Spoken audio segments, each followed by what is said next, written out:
Les amis, ouf, la délivrance. Ça y est, les premiers quarts de finale se sont terminés. Allemagne-Espagne et France-Portugal. Je vais revenir sur ces deux matchs en commençant évidemment par le match qui vient de se terminer. France-Portugal, que ce fut dur, que ce fut long, que ce fut laborieux.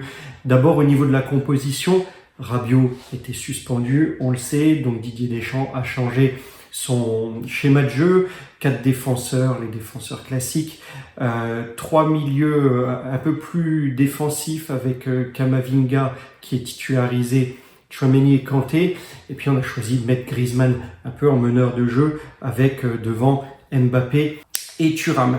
De l'autre côté portugais, pas de grande surprise dans l'alignement de 11 de départ. Un match, on l'a vu, qui était assez équilibré, même si j'ai trouvé qu'il y avait quand même encore beaucoup de déchets techniques du côté des Français, du mal parfois dans le dernier geste, de manque de justesse en fait, des fois des passes qui étaient simples, qui n'ont pas réussi à être correctement données. Alors, un Rafa Leao qui était pas très bon jusqu'à aujourd'hui, il a choisi ce match-là pour montrer son talent, il a été très bon Rafa Leao. Sur son côté droit, enfin sur son côté gauche, mais sur le côté droit français, Koundé a eu du boulot, ce qui fait qu'il n'a pas pu tellement monter, Koundé, contrairement à son 8e de finale. On voit qu'il a dû bien rester en défense pour essayer de le bloquer. Et quand il essayait de monter, on voit qu'il avait un peu peur tout de même. Upamecano devait compenser sur la droite. Du coup, ça a étiré la défense centrale, ça a laissé un peu d'espace en défense centrale. Moi, ça me faisait un peu peur, mais le danger venait beaucoup de Rafa Leao sur la gauche du Portugal et donc sur la droite de l'équipe de France. Saliba a fait un très bon match, très bon match, vraiment. De toute façon, la défense française est hermétique, elle ne prend pas de but, elle réalise une très belle campagne de l'Euro. Maignan a été impérial sur les 1 ou 2 sauvetages qu'il a dû faire et il en a sauvé. On aurait pu penser que certaines frappes auraient pu aller au but des Portugais, mais Maignan a été bon sur toutes les tentatives. Au milieu, Camavinga n'a pas été mauvais pour sa première titularisation. Tchouaméni, Kanté, égal à eux-mêmes. Griezmann a encore eu pas mal de mal, je trouve, comme j'avais dit lors du 8e de finale. Je ne sais pas s'il est cramé, mais il a du mal. Et d'ailleurs, Deschamps a un peu changé son système. En deuxième mi-temps, il a fait rentrer Dembélé parce que Koundé, je pense, n'arrivait pas à porter offensivement. Il était trop occupé à surveiller les hauts. Il a fait rentrer Dembélé à droite en sortant Griezmann et il est monté un jeu en 4-3-3.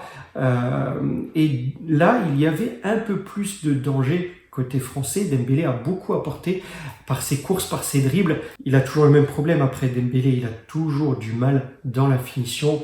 Et encore une fois, il l'a montré, il a eu quelques actions, mais toujours avec des tirs à côté. J'ai oublié de mentionner que Colomani a été titulaire. Moi, il a été pas si mauvais que ça. Il m'a rappelé à un moment donné la frappe arrêtée par Emiliano Martinez en finale de Coupe du Monde 2022. Encore une fois, là, c'est une belle frappe qu'il a fait à un moment donné, qui a été détournée par Ruben Diaz, cette fois-ci en corner. Colomani a cédé sa place ensuite à Thuram, qui, comme tous les attaquants, a manqué un peu de justesse, comme tous les attaquants en France. Est-ce qu'on va arriver en finale ou est-ce qu'on va même remporter le tournoi sans arriver à mettre un but dans le jeu? C'est une vraie question, et ce serait un record, je pense. Alors, Mbappé n'a pas été très bon non plus, il ne réalise pas un très bel Euro. Je le disais, en 8e de finale, ça manque de percussion, cette équipe de France, ça manque de profondeur, de mordant. Peut-être il manque un point de fixation, un Giroud par exemple. On voit que l'équipe de France passe beaucoup par ses côtés, fait tourner la balle quand l'équipe de France a la balle, elle la fait tourner de gauche à droite. On dirait qu'il joue un peu au hand, si vous voyez un match de hand avant d'entrer dans la surface. On se passe la balle sur toute la latéralité du terrain, mais on n'arrive pas à mettre la balle devant, on n'arrive pas à trouver un point de fixation dans la défense. Ça manque de poids dans l'attaque adverse, dans la défense adverse, ça manque de poids dans cette surface de réparation. Donc à la fois ça manque de percussion, à la fois ça manque de poids dans la surface de réparation. En face, on a eu un grand Pépé, de toute façon la charnière centrale portugaise Ruben Dias-Pépé a été globalement très bonne. Et l'équipe du Portugal a été bon dans sa globalité. Ronaldo a été plutôt transparent, c'est vrai. Il a eu des occasions, mais uniquement sur coup de pied arrêté. Mais voilà, je pense qu'on a vu le dernier tournoi, sans doute, de Ronaldo. Donc voilà, il y a eu quelques occasions chaudes du côté portugais, quelques occasions chaudes du côté français. Un match plutôt équilibré qui nous a logiquement amené aux prolongations. Et c'est vrai que dans les prolongations, là, on sentait que les Français tiraient un peu la langue.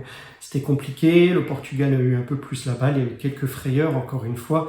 Et ça se termine par un match stérile, 0-0.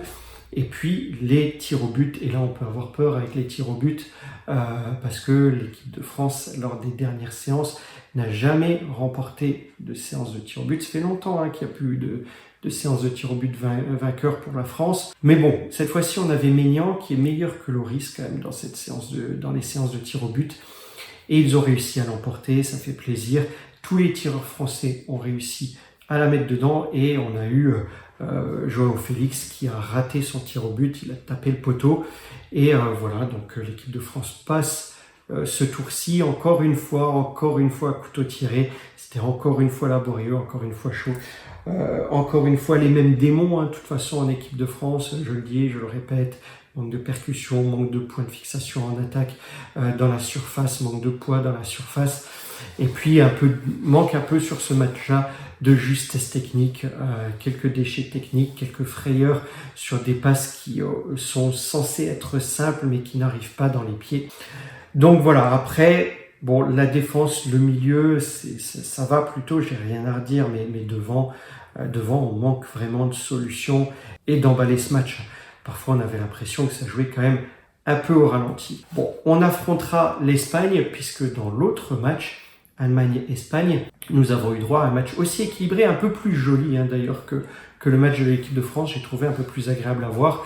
Alors, au niveau des compositions, en Allemagne, on a choisi une défense classique, là aussi, avec Raum à gauche en place de Mittelstädt, mais ça j'avais dit que Mittelstädt jouerait certainement pas et qu'on mettrait Raum.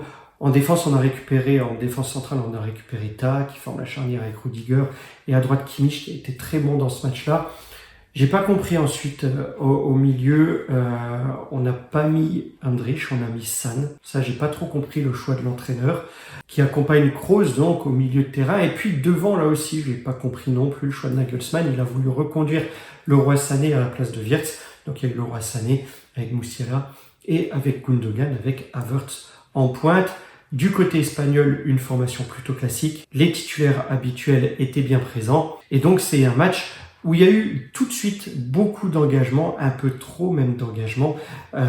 C'était un arbitre anglais, Monsieur Taylor, qui laisse souvent jouer les matchs. En Angleterre, on siffle moins souvent qu'ailleurs. Et là, pourtant, c'était un match, comme je le disais, avec un peu trop d'agressivité, même parce que très haché, surtout en première période. Et on le voit dès la 8e minute. Et une faute sur Pedri qui est obligé de sortir au bout de la 8e minute. Il est blessé.